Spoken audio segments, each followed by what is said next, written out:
First at 5, a woman accused of helping her mother kill and dismember her grandmother takes the stand. That a grandmother was killed in her own home, that her body was kept, and then that her daughter, who allegedly did the murder, cut the body up, tried to burn it on a grill. It was morning, an ordinary day in Prince George County, Maryland.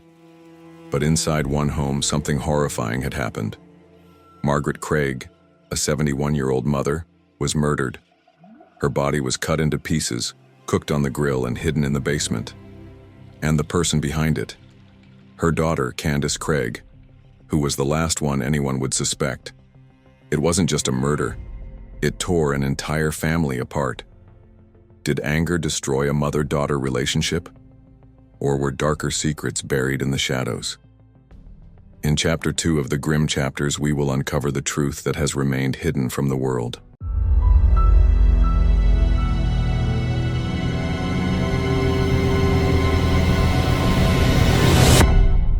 The case of Margaret Craig all started with a missing person report. Margaret hadn't been seen in days. She wasn't answering calls. She hadn't shown up for her usual routine. And for someone as structured and dependable as Margaret, it was especially alarming. The first to notice were her colleagues at the Department of Environmental Resources. After retiring, she remained active and involved in the community. So, when she vanished without a word, concern quickly turned into fear. Soon, a welfare check was requested. Police went to her home in Prince George County on July 27, 2023. The air was heavy. The yard was still. There was nothing odd from the outside. Officers knocked on the door and waited a few minutes before entering. It was apparent that something was not right. The house was strangely quiet. Inside, there were signs that Margaret hadn't just left. She had disappeared without taking anything meaningful with her. Then came the smell.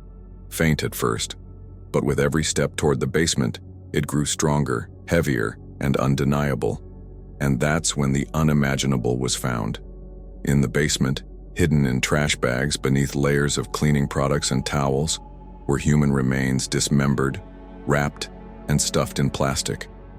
The smell wasn't food gone bad. It was death, decomposing, hidden, but not well enough. The investigators froze, and it was no longer just a missing person. It wasn't just a crime scene. It was preserved like someone wanted the horror to last. There were signs of burning, evidence that parts of the body had been cooked, specifically on an outdoor charcoal grill found in the backyard. No signs of panic, no rush.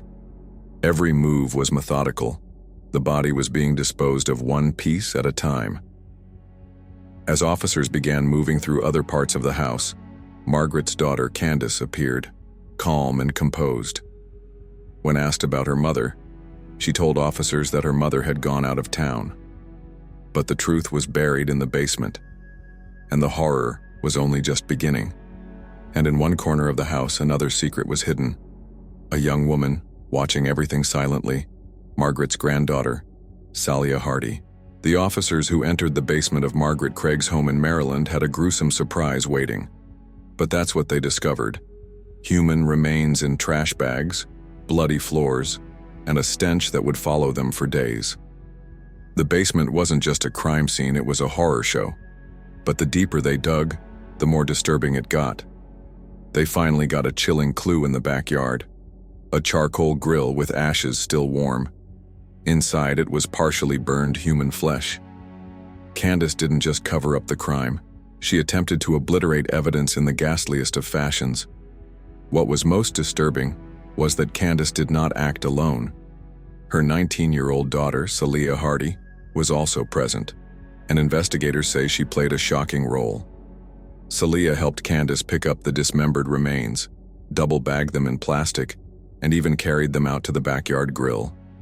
Detectives say she assisted in burning parts of her grandmother's body, a disturbing act carried out in horrifying silence. Whether she was manipulated, pressured, or simply compliant, one thing was clear. Not just a solo crime, it was a twisted family effort to erase Margaret Craig from existence. At the precinct, Candace changed her story once more and accused her mother of assaulting her. However, an autopsy disproved that. No defensive wounds, only signs of post-mortem dismemberment. 2 weeks earlier, neighbors discussed a strange smell, like something cooking, but not food. Candace faced charges of first-degree murder and abuse of a corpse. Salia was accused of aiding and abetting in the cover-up, but silence more than anything else caught the attention of investigators. Neither cried, neither explained. They just stared as if the truth had been sitting in that house forever, waiting to be found. Margaret was a mother, friend, and neighbor, long before she ever became a person of interest in a murder investigation. She was a peaceful spirit with a talent for her craft and, most of all, her children. Margaret was employed at the Prince George County Department of Environmental Resources, but she was the one they never had to pick up for. She always managed to show up without ever causing any problems. Neither has she drifted off stage since stepping down. Instead, she stayed connected to her church community, pitched in for needy neighbors when she could, and loved those closest to her, including one daughter above all, Candace. But all was not as it appeared with that mother-daughter relationship behind closed doors. For years, Candace was described as a close friend of Margaret, who had helped and supported her while she was experiencing significant personal turbulence, financial troubles, mental health concerns. In some cases, this even extends to past encounters with the law. Still, Margaret never left. She welcomed Candace with open arms, filled in the blanks when they were most desperately needed, and more importantly, loved her throughout everything. Only it probably also came at a price. Friends of the family described Margaret as coming across as weary, worn down, almost weightless, as if she had been carrying not just her baggage but Candace's burdens. They felt like she always had to walk on eggshells around Candace so as not to catch her in a bad mood. And Candace could be just as fickle, warm 1 minute, callous the next. Still, Margaret never gave up. Perhaps because she was a mother. Maybe it was because she still thought that against all odds, her daughter could be healed. Never in her wildest dreams did she think that one day, it would not only be her daughter, but her granddaughter Salia, who would listen silently as the unimaginable took place. There were no cries for help, just errands, a phone call, a normal day, and then silence. To understand what made a person like Candace Craig capable of killing her mother in such a repugnant way, we need to look closely and attempt to see Candace not only as the accused murderer, but also as a woman whose whole existence was defined by one tragic event after another over many years.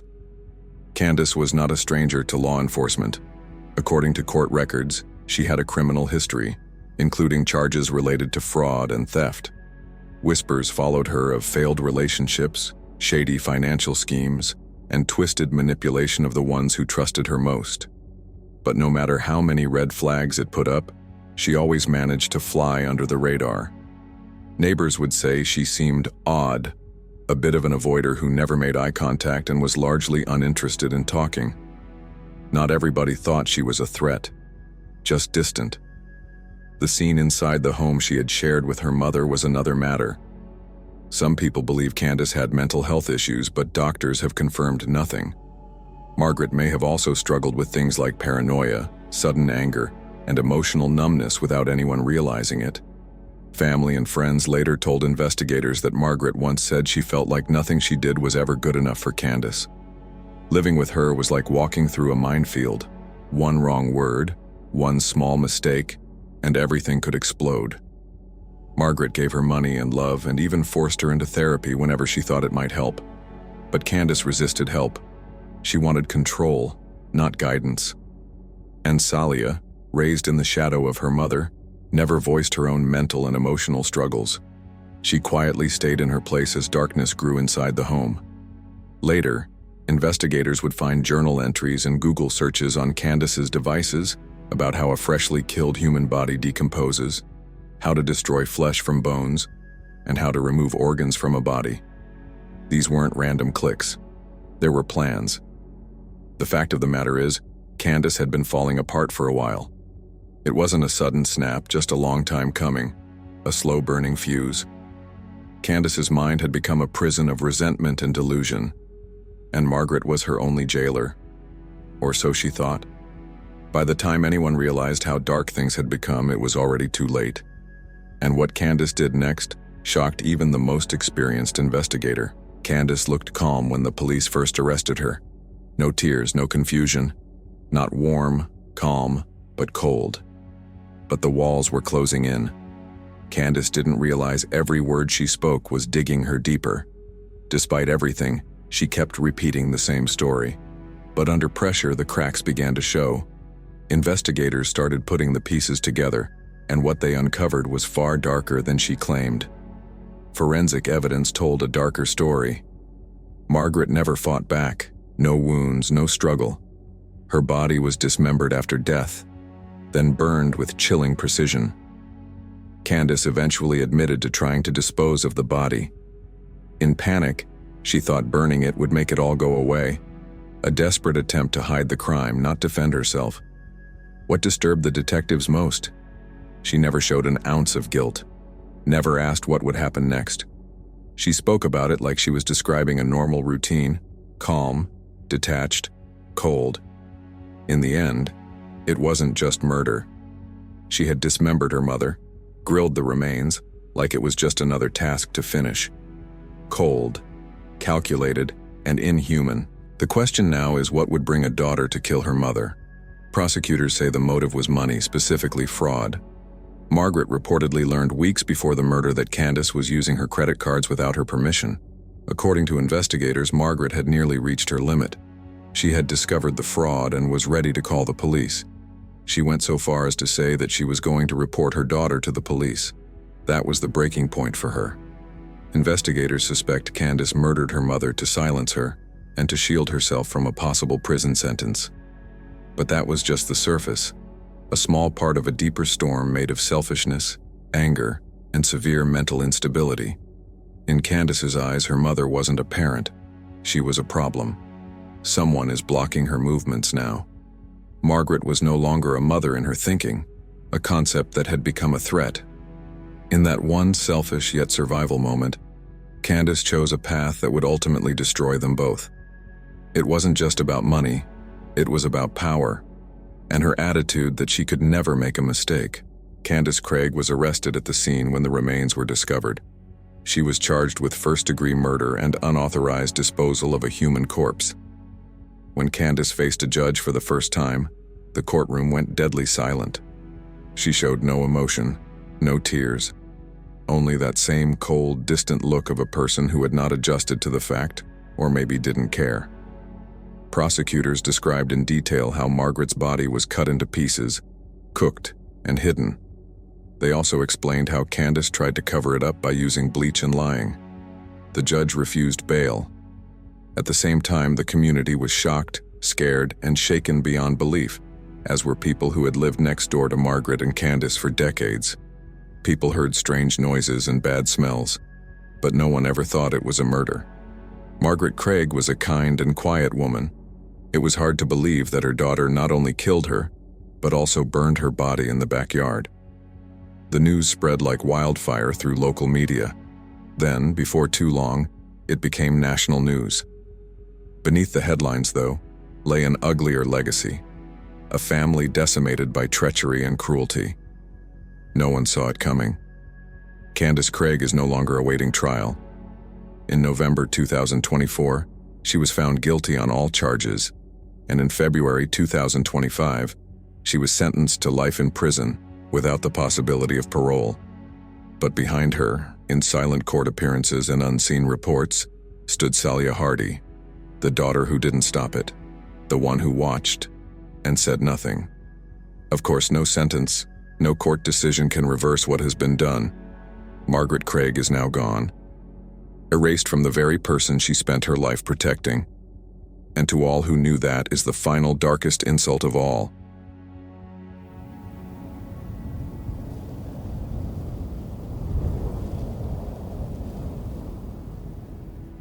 As we wrap up Chapter 2, a mother gave everything: love, shelter, and forgiveness. And in return, she was met with silence, fire, and betrayal.